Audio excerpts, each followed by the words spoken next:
tuanku ini Pertuan Agong dan juga raja-raja Melayu mesti ada rasa malu kalau mereka lihat bahawa orang politik, Perdana Menteri, menteri-menteri, jemaah menteri, ahli-ahli parlimen yang lompat ke sana ke sini dan sebagainya hanya kerana kebendaan, bukan kerana prinsip. Lompat bukan kerana prinsip. Dia berbeza. Saya tidak ada masalah kalau lompat kerana prinsip, tetapi hari ini telah terdedah. Ada orang menawar kepada YB Natrah, umpama contoh yang didedahkan oleh YB Natrah, yang didedahkan oleh Karupaya dan YB Padang Serai, dan banyak lagi yang menunjukkan bahawa bagaimana lompatan yang dibuat itu bukan kerana prinsip. Bukan kerana prinsip, tetapi lompat itu kerana apa? Kerana nakkan habuan, kerana ditawarkan dengan tawaran-tawaran yang sangat lumayan. Jadi kitalah kena membasmikan sarang pelacuran politik negara kita yang sangat menjijikkan. Ahli Parlimen Gua Musang, Dato', Kuli, Tengku Razali, yang berhormat Tengku Razali, menggunakan bahasa yang sama. Tapi dalam konteks dia melabelkan Parti PAS, Dato', sebagai pelacur. Macam mana komen, Dato'? Saya begini PAS begitu sensitif apabila calon Perdana Menteri yang Presiden PAS sendiri yang mencalonkan dia pada pilihan raya, saya tak ingat, pilihan raya umum yang ke-13, kalau tak silap saya yang ke-13, pilihan yang ke-13. Maknanya Presiden PAS yang mencalonkan dia kerana tak nak Datuk Seri Anwar Ibrahim. Jadi dia nakkan Tengku Razali. Hari ini calon Perdana Menteri yang diangkat oleh Pak Haji Hadi ni meletakkan bahawa PAS ni umpama pelacur. Bagi saya bahawa saya tidaklah nak mengguriskan hati perasaan rakan-rakan saya dalam PAS. Tapi saya sedih apabila orang yang mereka berikan kepercayaan untuk diangkat menjadi Perdana Menteri tiba-tiba hari ini meletakkan bahawa parti PAS itu macam pelacur. Saya rasa syukur saya tidak lagi berada dalam PAS, saya tidak dilihat seperti yang dimaksudkan oleh Yang Berhormat Tengku Razali.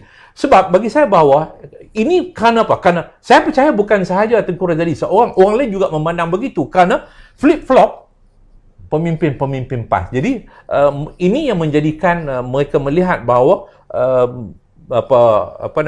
PAS itu dilihat sebagai pelacur. Contoh bagi saya kata Haji Abdul Hadi Awang, Presiden PAS, mengatakan bahawa PAS mengambil manfaat daripada parti politik lompat. Ini bagi saya tidak bermaruah. Sepatutnya dia tidak boleh bersekongkol dengan politik yang menjual maruah dan harga diri ini. Yang menjualkan maruah dan harga diri. Dulu sendiri dia pernah menyatakan bahawa lompat parti ini umpama monyet. Hari ini dia boleh berkawan dengan monyet. Jadi dia nak ambil manfaat daripada monyet. Dia nak mengambil manfaat daripada pelacur-pelacur politik. Jadi apa lagi yang orang boleh anggap? Saya tak naklah anggap kata mereka ni bapa ayam ataupun ibu ayam. Tetapi itulah dia. Itulah yang saya percaya itulah tanggapan yang boleh dibuat oleh orang ramai terhadap PAS, terhadap PBBM, terhadap Tan Sri Muhyiddin Yassin, terhadap siapa yang melihat realiti politik di Malaysia ni. Dan saya terkejut bila Datuk Tuan Ibrahim kata PAS akan hantar surat kepada Tengku Razali. Dia tak hantar surat kepada Tan Sri Muhyiddin Yassin. Tanya pasal apa? Dulu hang kata PAS ni parti ajaran sesat. Kan ada pita rakaman, video rakaman yang Tan Sri Muhyiddin sewaktu dia jadi Timbalan Perdana Menteri, dia pernah mengatakan bahawa PAS parti ajaran sesat. Hari ini PAS merestui orang yang kata dia parti ajaran sesat untuk jadi Perdana Menteri. Jadi apa lagi yang Tengku Razali nak kata selain daripada pelacur? Itulah Datuk, kita melihat betapa celarunya politik dalam negara kita, betapa celarunya tadbir urus negara kita apabila kerajaan diambil tidak berdasarkan kepada mandat rakyat. Dan kalau kita melihat hari ini kan parti yang menguruskan negara, PN dan MN depa pun duk gaduh lah tu. Ni yang kata UMNO tadi ni. Nak duduk dalam PN sebagai kerajaan sampai habis term ni tu. Lepas tu nak bergaduh lah, nak lawan. PAS ni dia duduk dua-dua tu. Dia nak damai, dia nak jadi GAM. Macam mana pandangan Datuk ni, UMNO ni yang masih menyokong sebagai kerajaan ialah duduk dengan jawatan dan seumpamanya. Tapi setakat tu, habis je masuk pilihan raya lawan. Macam mana Datuk duk nampak? Saya sikap pendirian UMNO ni jelas daripada awal. Daripada awal mereka telah menyatakan bahawa mereka menyertai kerajaan bukan atas nama parti tapi atas individu ahli parlimen, bukan atas nama parti. Dan pilihan raya mereka akan bertanding melawan bersatu. Dan pada waktu itu saya ingat lagi mereka sepakat dengan PAS dalam konteks ini, iaitu pilihan raya mereka akan lawan. Tapi untuk dia kata ini menyelamatkan negara. Menyelamatkan negara, mereka menyertai. PAS pada waktu itu bersama dengan UMNO. Pendirian dengan UMNO. Tetapi hari ini PAS sudah berbeza. PAS masih nakkan kepada PN. Lebih melihat PN ini masa depan mereka, bukan lagi MN, bukan lagi muafakat nasional.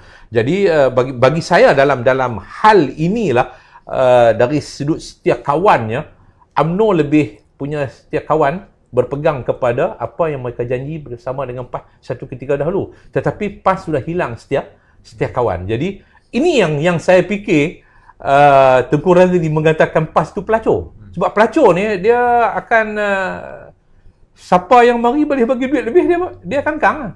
Maaflah sebagai saya lah. Bukan saya kata. Ini mungkin yang menyebabkan Tengku Razili menganggap bahawa PAS itu pelacur sebab siapa boleh bagi dia lebih. Kalau dulu UMNO boleh bagi dia lebih, jadi dia pun selak kain lah. Kalau ada PN boleh bagi dia lebih, PN ni pelacur negara. Pelacur negara, jadi dia akan selak kain lebih. Jadi ini bagi saya sesuatu yang harus dilihat oleh masyarakat seluruhnya, supaya kita tidak boleh membiarkan keadaan pengurusan politik yang sebegini rupa ini berlarutan, yang akhirnya akan merosakkan masa depan negara. Sebab dia ini bukan soal sebab kita telah mendidik orang untuk menjual, untuk mendapat habuan. Kita mendidik orang. Dan inilah yang terjadi kepada penjajahan boleh masuk ke negara kita satu ketika dahulu. Sama ada penjajah orang putih ataupun Jepun. Kerana apa? Ada pengkhianatan daripada masyarakat dan rakyat Malaysia yang menjual untuk apa? Untuk hanya mendapat habuan daripada penjajah British ataupun daripada penjajah Jepun. Kalau tidak, mereka tidak boleh masuk untuk menjajah ke negara kita. Dan ini juga yang memungkinkan pada masa hadapan, kalau dia berakar umbi dalam kehidupan kita, maka kita akan menjual negara kita ni kepada penjajahan asing sekali lagi. Ada pandangan Datuk yang menyebut bahawa mereka ni yang sebenarnya saling guna dan menggunakan di antara satu sama lain. Contoh, bersatu.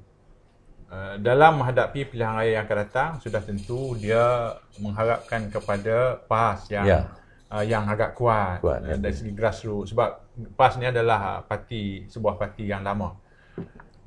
Dan pada masa yang sama, penganalisa juga menyebut Bersatu Muhyiddin ni sedang berusaha untuk mematikan UMNO. Mematikan UMNO.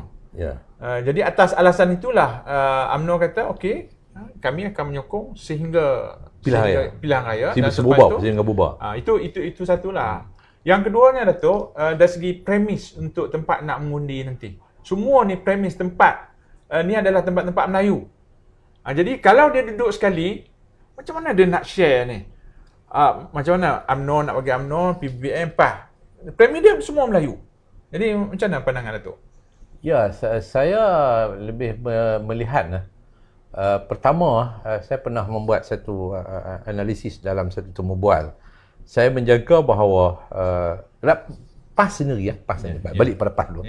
PAS ini sudah berpecah kepada dua pola pemikiran. Satu, geng publika yang dikenali sebagai geng publika. Mereka ini yang nak kepada PN kepada bersama dengan bersatu. Mereka merasakan bahawa ada sesuatu yang mereka boleh dapat dalam konteks semasa sekarang. Habuan boleh jadi Perdana Menteri, boleh jadi menteri, boleh jadi itu, boleh jadi ini. Tetapi ada daripada satu pihak lagi, ialah geng ulama, geng ustaz ini yang nakkan kepada UMNO. Sebab saya dari sudut pemikiran strategik, geng ulama ini yang nakkan bersama dengan UMNO, dengan MN ni, bersama dengan UMNO ni, dari sudut strategi politik lebih betul mereka daripada geng Publika. Sebab kalau bersama dengan UMNO, kedua-dua ini akan mendapat nilai tambah. UMNO akan dapat nilai tambah daripada kekuatan yang ada kepada PAS di sudut grassroots yang ada, jentera dan sebagainya.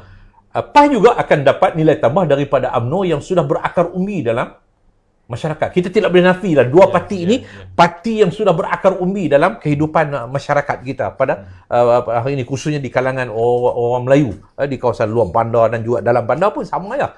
Jadi ini yang harus dilihat dulu. Jadi sebab itu saya menyangka dia bergantung akhirnya nanti bagaimana pertarungan dalam PAS ini. Pertarungan dua kelompok ini. Dua kelompok geng ulama dengan geng Publika.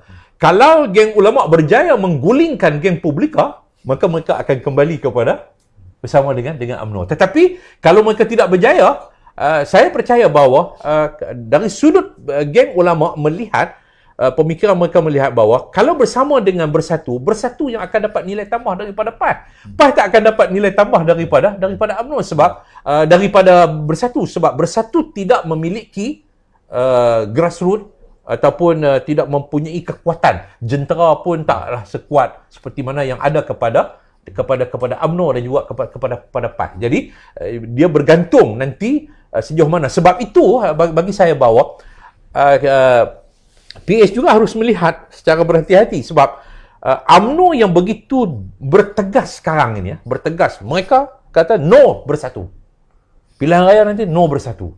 Tak akan bersama dengan bersatu. Tapi mereka tak berani keluar sekarang daripada kerajaan sebab mereka masih punya harapan bahawa kalau dibubarkan nanti mereka masih dalam kerajaan. Mereka masih sebahagian daripada critical government.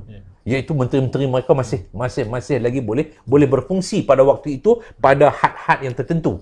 Jadi kalau mereka keluar sekarang, akhirnya Muhyiddin jatuh, pilihan raya diadakan, mereka bukan sebagai kerajaan, bukan sebagai critical government. Jadi sebab itu mereka terus menekan, mereka kata mereka tidak akan bersama dengan bersatu. Mereka tekan itu sebenarnya bukan sekadar untuk tekan Muhyiddin, tetapi sebenarnya mereka menekan PAS supaya PAS menentukan sikap. Kalau kamu pergi dengan Muhyiddin, kamu tidak akan mendapat nilai tambah dan kamu akan kehilangan sokongan daripada UMNO yang tidak akan bersama dengan kamu. Kami tidak akan membantu kamu dalam pilihan raya. Jadi dia cuba membentuk ketakutan di dalam kelompok yang ada dalam PAS ini untuk membuat keputusan segera sama ada balik kepada UMNO ataupun terus kekal bersama dengan bersatu. Jadi kita akan lihatlah daripada dia punya keadaan politik ini akan berlarutan dengan tekanan-tekanan daripada berbagai-bagai pihak, termasuk daripada dalam PAS itu sendiri.